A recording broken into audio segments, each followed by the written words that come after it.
नमस्कार दोस्तों, health system the power of complete health में आप सभी का स्वागत है।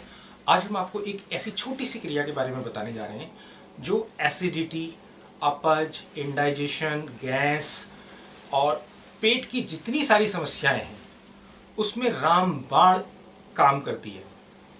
और इसके लिए ये कहा जाता है कि आप जो भी खाइए, कई लोग थोड़ा सा कुछ खाते हैं तो एसिड बन गई, अफारा बन गया, डकारें आनी शुरू हो गई, गैस फर्मेंटेशन होना शुरू हो गया, दिमाग में गैस जा रही है।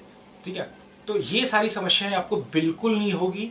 इसके लिए ऐसा माना जाता है कि इस आसन या इस क्रिया को करने से लक्कड़ हजम पत्थर हजम की स्थिति आ जाएगी कि आप कुछ भी खाएंगे वो पचेगा ही पचेगा। और जैसे इस आसन का नाम मैं आपको बता देता हूँ, मयूर आसन इसको बोला जाता है। और जैसे मयूर, मोर सांप को पकड़ के खा लेता है और उसको जहर नहीं चढ़ता, उसी प्रकार आपका शरीर इतना ताकतवर हो जाता है कि आपने कुछ अशुद्धि भरा अगर भोजन भी कर लिया है तो वो भी आपके शरीर को क्षति नहीं पहुंचाएगा। पूरे डाइजेस्टिव सिस्टम के लिए, डाइजेस्टिव प्रॉब्लम्स के लिए बहुत अच्छी है। और ये कहा जाता है कि 80% बीमारियां जो हैं वो हमारे पेट से ही उपजती हैं, उत्पन्न होती हैं। तो एक छोटी सी क्रिया को अगर आप करेंगे और उसमें उसका प्रैक्टिस करते रहेंगे तो आप देखोगे कि आपको कोई भी बीमारी नहीं हो रही है और वो आपको बहुत दिन प्रतिदिन फायदा पहुंचाने में पूरी तरीके से सक्षम है। ध्यान से देखिए, इस बहुत कठिन क्रिया नहीं है। लोग इसको कठिन बोलते हैं लेकिन मैं नहीं बोलता इसको कठिन है। मैं आपको इसको स्टेप्स बाय स्टेप्स बता देता हूँ, करके दिखा देता हूँ। ठीक है, दोनों हाथों को आपने ऐसे रखना है जमीन में और कोशिश करिए आपकी कोहनियाँ मिली रहें। अगर आप इसको करेंगे तो वरना स्लिप हो जाती है यहाँ से, अगर इसको बाहर से रखेंगे। कोशिश करिए बेड पे ही करिए, ज़मीन पे कर रहे हैं तो आपका मुंह ना लगे, इसलिए तकिया वगैरह आप उसके नीचे रखिए। मैं आपको सिंपल सा करके दिखाता हूँ। पहले ये देखिए, इसको इस तरीके से हाथ को रखना है और ये कोहनियों को मिलाना है और धीरे से आप इसको उठा दीजिए। बस अभी फर्स्ट स्टेज में आपको इतना ही करना है। सिंपल है। इससे आपका पेट इतना स्ट्रांग हो जाएगा, इतना ताकतवर हो जाएगा। Liver, intestine, pancreas, stomach, gall bladder, सारे जो पूरा जो पेट है, जो हमारे पाचन संस्थान के अंग हैं, वो बहुत पावरफुल हो जाएंगे।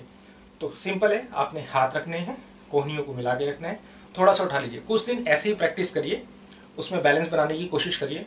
तो फिर आप इसको बोल देंगे अर्ध मयूरासन। और फिर पूर्ण मयूरासन करने में पैर को सीधा करना होता है। मैं आपको करके दिखा देता हूँ। दोनों हाथ जमीन में रखने, दोनों कोहनियों को मोड़ लीजिए। अगर आप कोहनियों को ऐसे ऐसे रखेंगे तो स्लिप हो जाएगी और आप नीचे गिर जाएंगे, तो इसलिए इसको मोड़ के रखना है। और इसको पहले तो उठाइए और फिर धीरे धीरे धीरे इसको सीधा कर दीजिए। ये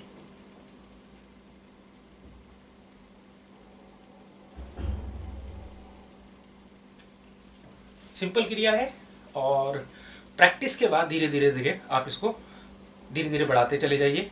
ठीक है, 2 सेकंड हो रहा है, ठीक है, 4 second, 5 second, 6 second, 8 second, 10 second, 15 second तक आप इसको लेके जाइए। और अगर आप इसमें मास्टरी हासिल कर लेते हैं, आप इसको अच्छे से कर लेते हैं, तो आप देखेंगे कि आपका जो पूरा पाचन संस्थान है और उससे संबंधित जो बीमारियां हैं वो कभी आएंगी ही नहीं आपको। और एक ऐसी स्थिति हो जाएगी कि आप कुछ भी खा रहे हैं वो सारा पच जाएगा, ना एसिड बनेगा, ना गैस बनेगी, वात पित्त कफ की स्थिति सही रहेगी। ठीक है, तो ये एक हाथ जोड़ के सबसे विनती थी कि काफ़ी लोगों ने पूछा था कि मैंने पहले कुंजल के बारे में भी बताया था, काफ़ी लोगों को लाभ मिला, कुछ % लोग उसमें नहीं मिल पाया। फिर मैंने डाइट के बारे में बताया था। आज मैं तीसरी ये चीज़ बताने जा रहा हूँ, बताई है मैंने आपको। और निश्चित रूप से किसी योग्य गुरु की देखरेख में अगर आप इसको सीख लेते हैं तो ये आपको हमेशा ज़िंदगी भर आपके लिए लाभकारी रहेगी। क्योंकि कभी ना कभी आपको बाहर का खाना भी पड़ता है, कभी अशुद्धि भरा खाना भी इमरजेंसी में खाना पड़ सकता है। तो बॉडी पे इफेक्ट ना करे, कोई बीमारी ना आए, तो इसके लिए ज़रूरी है कि आप इस क्रिया को सीखें और करें। और कोई भी अगर आपका प्रश्न हो तो प्लीज़ आप मुझे बताइएगा। Thank you so much for watching. नमस्कार।